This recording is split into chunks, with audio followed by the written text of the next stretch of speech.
Hi YouTube family, आप सभी का स्वागत है निशा यादव के चैनल में। आप लोग कैसे हैं? एक छोटा सा प्यारा सा कमेंट करके ज़रूर बताना। आज मैं आप सभी को सुनाने जा रही हूँ एक सोहर गीत। पसंद आए लाइक सब्सक्राइब शेयर ज़रूर करना। उमड़ी घुमाड़ी शिव के पूजिला, शिव के मनाइला हो। उमड़ी घुमाड़ी शिव के पूजिला, शिव के मनाइला हो। शिव जी जब हमरे होरिला जनमी है, डमरुआ हम चढ़ाइब हो।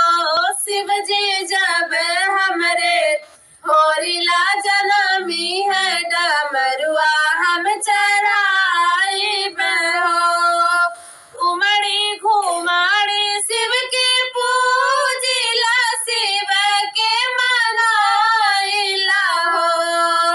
उमड़ी घुमाड़ी शिव के पूजिला, शिव के मनाइला हो। शिव जी जब हमरे होरिला जनमी है, डमरुआ हम चढ़ाइब हो। शिव जी जब हमरे होरिला जनमी है, डमरुआ हम चढ़ाइब हो। एक मास बीतल, दूसरे मास और तीसरे मास हो। एक मास बीतल, दूसरे मास और तीसरे मास हो। ललना धीरे धीरे नौ मास बीतल, तब दिन नियर आइल हो। ललना धीरे धीरे नौ मास बीतल, तब दिन नियर आइल हो। एक रात बीतल, दूसरे रात और तीसरे रात हो। एक रात बीतल, दूसरे रात और तीसरे रात हो। ललना आधी रात होरिला जनम ले, महलिया उठे सोहर हो। ललना आधी रात होरिला जनम ले, महलिया उठे सोहर हो।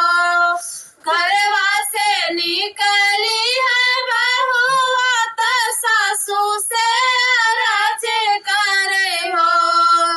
घरवा से निकली है बहुआ, त सासू से राज करे हो।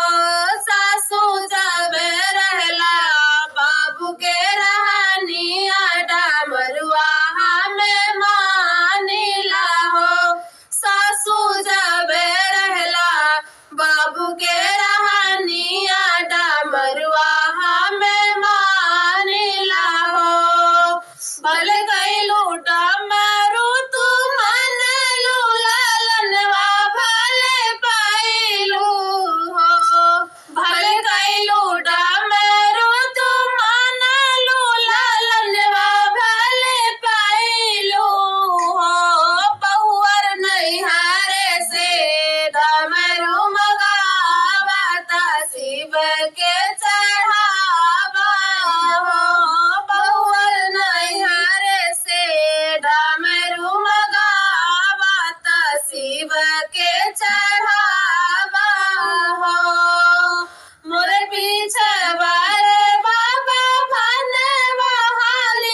जी जब